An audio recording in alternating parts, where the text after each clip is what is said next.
नमस्कार, स्वागत आहे तुमचं सुषमाज किचनमध्ये। आज आपण पितृपक्ष विशेष चटणीचे 5 प्रकार आणि पंचामृत पाहणार आहोत। हे माझ्या घरी बनवले जातात पितृपक्षामध्ये। त्या ह्या चटणी आहेत। एक आहे ती तिळाची चटणी, दुसरी शेंगदाण्याची चटणी, चणा डाळीची चटणी आहे आणि ही जी आहे ती उडदाच्या डाळीची चटणी, पंचामृत आणि आमसूल चटणी।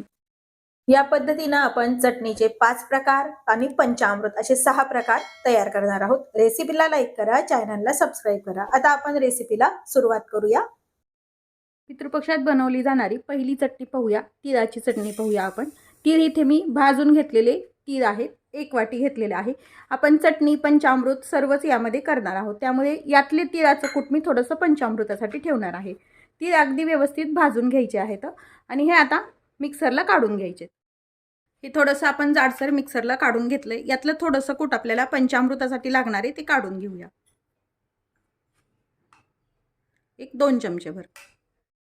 आता यामध्ये मीठ टाकून घ्यायचे चवीपुरतं, लाल तिखट टाकून घ्यायचे आवश्यकतेनुसार, अगदी चिमूटभर साखर टाकून हे कोरडच मिक्सरला आधी आपण काढून घेणार आहोत आणि आपण यामध्ये नंतर दही वगैरे टाकणार आहोत। हे काढून घेतलेलं एका वाटीमध्ये काढून घेऊया। आता यामध्ये आवश्यकतेनुसार दही मिक्स करायचंय। तुम्ही मिक्सरच्या भांड्यामध्ये टाकलं तरी चालतं दही, पण मी आधी कोरडं काढून घेतले कारण आपल्याला बाकी पण चटण्या काढायच्या आहेत। गरजेनुसार यामध्ये दही टाकायचंय आणि मग जर तुम्हाला पातळ चटणी हवी असेल तर तुम्ही दही किंवा मग पाणी पण जास्तीचं मिक्स करू शकता। थोडंसं तिखट यामध्ये कमी वाटते, कलर येण्यासाठी मी पुन्हा टाकून घेतलेलं आहे आणि छान मिक्स करून घ्यायचं। एक चटणी तयार करून घेतली, आता दुसरी तयार करूया। इथे मी छोट्या वाटीभर भाजून साल काढलेले शेंगदाणे घेतलेले आहेत। यामध्ये तिखट टाकून घ्यायचे चवीपुरतं, मीठ टाकायचे, थोडीशी साखर, थोडेसे जिरं आणि आता हे कोरडच मिक्सरला काढून घेऊया। आता हे काढलेली चटणी पण एका वाटीत काढून घेऊया। तुम्ही दही टाकून काढली तरी चालते, पण आपल्याला एका वेळेलाच आपण बाकीच्या पण चटणी यामध्ये काढतोय, म्हणून मी यामध्ये दही काढताना टाकलेलं नाही। आता यामध्ये दही मिक्स करूया। गरजेनुसार दही टाकून घ्यायचं यामध्ये। प्रत्येकाच्या घरी स्वयंपाकाची पद्धत वेगवेगळी असते, पण ही माझ्या घरी अशा पद्धतीने ह्या चटण्या वगैरे बनवले जातात पितृपक्षामध्ये, त्यामुळे मी हे माझ्या पद्धतीने दाखवतेय। दुसरी पण आपण चटणी तयार करून घेतली। आता तिसरी चटणी पाहूया, भिजवलेल्या हरभरा डाळीची चटणी। चणा डाळ जी असते ना ती मी एक 5 ते 6 तास किंवा मग 2 तास भिजवली तरी चालते। ही यामध्ये टाकून घ्यायची। आता यामध्ये 1 हिरवी मिरची जास्त तिखट आहे म्हणून मी एकच टाकतेय। 1-2 पानं कढीपत्ता टाकून घ्यायचा। ओल्या खोबऱ्याचे काप हे ऑप्शनल आहे, नाही टाकले तरी चालतात। थोडीशी कोथिंबीर घ्यायची, जिरं टाकून घ्यायचे, किंचित साखर, चवीपुरतं मीठ आणि हे डाळ भिजवलेलं थोडं पाणी आहे तेच मी यामध्ये टाकून वाटून घेतेय। तिसरी पण चटणी आपण वाटून घेतलेली, जाडसरच वाटायची, जास्त बारीक नका वाटू। यामध्ये आता आपण काढून घेतल्यावरती दही घालून घेऊया। थोडंसं दही टाकूया। स्वयंपाक करून जर वेळ असेल म्हणजे जेवण्यावरी वगैरे, तर दही तुम्ही आयत्या वेळेस टाकलं तरी चालतं। म्हणजे चटण्या वगैरे वाटून घ्यायच्या आणि मग दही वाढते वेळेला टाकलं तरी चालतं, म्हणजे चटणी ही खराब पण होत नाही। आता हे छान मिक्स करून घेतले। आपली चणा डाळीची चटणी पण तयार आहे। आता चौथी चटणी आहे ती आहे उडदाच्या डाळीची। उडदाची डाळ पण मी 2 तास भिजत घातलेली आहे थोडीशी, आणि ही पाण्यासहित आपण यामध्ये टाकून घेऊया। उडदाच्या डाळीची चटणी शक्यतो पितृपक्षातच केली जाते। चणा डाळीची चटणी आपण नेहमीच बनवतो, पण उडदाची शक्यतो तेव्हाच बनवली जाते। 1 मिरची टाकून घ्यायची कट करून, थोडासा कढीपत्ता, कोथिंबीर, ओल्या खोबऱ्याचे काप 5 ते 6, चवीपुरतं मीठ, थोडीशी साखर आणि किंचित जिरं आणि आता हे मिक्सरवरती बारीक करूया। उडदाच्या डाळीची पण चटणी आपण तयार केली। एका वाटीमध्ये त्याच पद्धतीने काढून घेऊया। आता यामध्ये पण 1 चमचाभर दही घालायचे। चटणीच्या प्रमाणानुसार तुम्ही दही वापरायचे, तुम्हाला जसं आंबट लागतं त्या पद्धतीने, आणि मिक्स करून घ्यायचे। आपल्या चारही चटण्या तयार आहेत। आता आपण आमसुलाची चटणी तयार करूया। आमसुलाची चटणी बनवण्यासाठी इथे मी 10 ते 15 आमसूल स्वच्छ पाण्याने 3-4 पाण्याने धुवून घेतले आहेत। यामध्ये बी पण असतं, ते पण पूर्ण काढून घ्यायचे। धुतल्यानंतर एक 10 ते 15 मिनिट कोमट पाण्यामध्ये हे भिजत घातलेले आहेत। नंतर हे साधं मीठ घेतलेलं आहे थोडं, आणि काळं मीठ, 1 मिरची कट करून घेतलेली आहे। ही मीडियम तिखट मिरची आहे। खोबऱ्याचे काप घेतले 10 ते 12 ओल्या खोबऱ्याचे, लाल तिखट, धने जिरे पावडर आणि गूळ घेतलेला आहे। आता हे जे ओल्या खोबऱ्याचे काप आहेत ती यामध्ये टाकून घ्यायचे। त्यासोबतच आपल्याला ही मिरची पण टाकून घ्यायची आणि थोडंसं मिक्सरवरती हे फिरवून घ्यायचं। आता हे मिरची आणि खोबरं काढून घेतलंय। यामध्ये आपल्याला हे कोकम टाकून घ्यायचे। सुरुवातीला फक्त हे कोकमच टाका, म्हणजे आमसूल। आणि पाणी जे आहे ते हेच आपण नंतर चटणीसाठी वापरता येते। थोडंसं मीठ, काळं मीठ आणि साधं मीठ, लाल तिखट अर्धा चमचा, धने जिरे पावडर अर्धा चमचा, आणि छोट्या वाटीभर हे गूळ, आणि हे आधी पाणी न घालता थोडंसं वाटून घ्यायचंय। आता हे मिक्सरवरती काढून घेतले। हे जे कोकमचं पाणी आहे आपण आमसूल भिजवलेलं ते यामध्ये टाकून घेतले।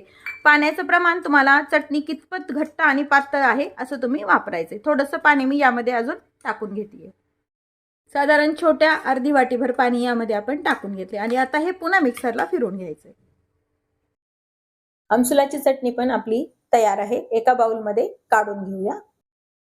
आपण ह्या 5ही चटण्या तयार करून घेतल्यात। मी आमसुलाची चटणी पुन्हा स्टीलच्या वाटीमध्ये काढून घेतलेली आहे। आता ह्या चटणीवरती आपल्याला तडका द्यायचा आहे। त्यासाठी आपण एकदाच तडका तयार करून घेणार आहोत। ह्या ज्या डाळीच्या चटण्या आहेत त्यावरती मी वरतून पुन्हा थोडीशी कोथिंबीर टाकून घेतलीये, आणि पुन्हा हे मिक्स करून घेऊया। तडका बनवण्यासाठी इथे मी गॅस सुरू करून तेल गरम करायला ठेवलंय। तेल गरम झालं का ते पाहूया। थोडीशी मोहरी टाकून घ्यायची। थोडा वेळ आहे आपलं तेल गरम व्हायला अजून। तेल आपलं गरम झालंय, मोहरी टाकून घ्यायची। आपले जास्त चटणी असल्यामुळे मी थोडीशी मोहरी वापरतेय। मोहरी आपली छान तडतडती, जिरं टाकून घेऊया। आणि मोहरीची फोडणी झाल्यानंतर गॅस बंद करून घ्यायचा, आणि कढीपत्त्याचे जे पान आहेत असे कट करून यामध्ये टाकून घ्यायचे।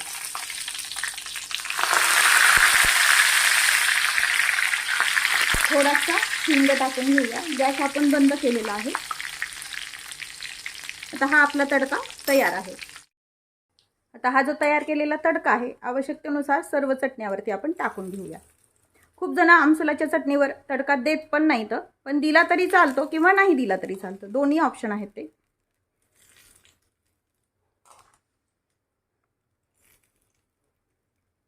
मी यावरती पण टाकून घेते।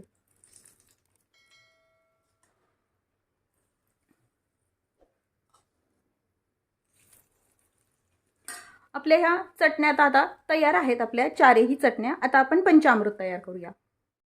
इथे मी स्टीलची कढई ठेवली गरम करायला। यामध्ये 2 पळी तेल टाकून घ्यायचे। शक्यतो आंबट गोष्टी करताना स्टीलची कढई वापरल्यामुळे ॲल्युमिनियमची कढई वापरू नये, त्यामुळे मी स्टीलची वापरतेय। तेल व्यवस्थित आपल्याला गरम करून घ्यायचे। तेल आपलं गरम झाले, यामध्ये अर्धा चमचा मोहरी टाकून घ्यायची। मोहरी तडतडली, जिरं घालून घ्यायचे। कढीपत्त्याची पाने कट करून टाकायचे। हिरव्या मिरच्या 10 ते 12 हिरव्या मिरच्या मी कट करून घेतल्यात। ह्या मीडियम तिखट मिरच्या आहेत, जास्त तिखट मिरच्या मी वापरलेल्या नाहीत। तेलावरती मिरच्या छान परतून घेऊया। मिरच्या थोड्याशा परतल्यानंतर थोडासा अर्धा चमचा हिंग टाकून घ्या। तडक्यामध्ये हिंग टाकलं तर एखाद्यास करपल्या जातो, म्हणून मी असं मिरचीवरनं टाकते। मिरच्या आपल्या परतून झाल्यात ह्या व्यवस्थित। आता यामध्ये काही मसाले ॲड करूया। थोडीशी हळद टाकून घ्यायची। गोडा मसाला आवश्यकतेनुसार, लाल तिखट गरजेनुसार। मिरची ही कमी तिखट वापरल्यामुळे मी तिखट थोडं जास्त वापरते। मिरची जर जास्त तिखट असेल तर तिखट नाही वापरलं तरी चालतं। सुक्या खोबऱ्याचा खीस टाकून घ्यायचा आहे। शेंगदाण्याचं, भाजलेले शेंगदाण्याचं 1-2 चमचे कूट टाकून घ्यायचे. तिळाचं 2 चमचे कूट वापरायचे. तीळ हे भाजून कूट करून घेतलेलं आहे. धना पावडर 1 चमचाभर, थोडीशी कोथिंबीर टाकून घ्यायची आणि हे थोडंसं आपल्याला परतून घ्यायचंय मसाल्यासोबत. आता हे परतून झालंय. यामध्ये चिंचेचा कोळ टाकून घ्यायचा. एक छोट्या वाटीभर मी चिंच कोळ घेतलेला आहे. जेवढी चिंच तेवढाच गूळ वापरायचा यामध्ये. चवीपुरतं मीठ टाकून घ्यायचे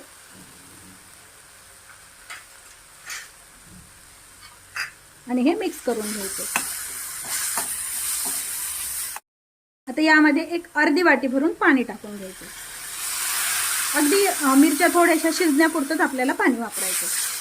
जसं तुम्हाला दाटसर पातळ हवं पंचामृत तसं तुम्ही बनवू शकता. पंचामृत हे पक्ष पंधरवड्यात पण बनवले जातं, पितृपक्षामध्ये स्वयंपाकाचं, आणि तुम्ही सवयीच्या स्वयंपाकात, पूर्णाच्या स्वयंपाकात पण बनवले जातं. मस्त कलर आलाय आपल्या पंचामृताला. थोडीशी कोथिंबीर टाकून एक उकळी येऊ द्यायची. फक्त एक उकळी आली तरी हे व्यवस्थित शिजले जातं. छान उकळी आली पंचामृताला. आपण गॅस बंद करून घेऊया. आपण जो चटणीसाठी तडका द्यायला तयार केलेला होता त्यातला थोडासा तडका मी शिल्लक ठेवला होता. हे पंचामृतावरती टाकून घ्यायचं.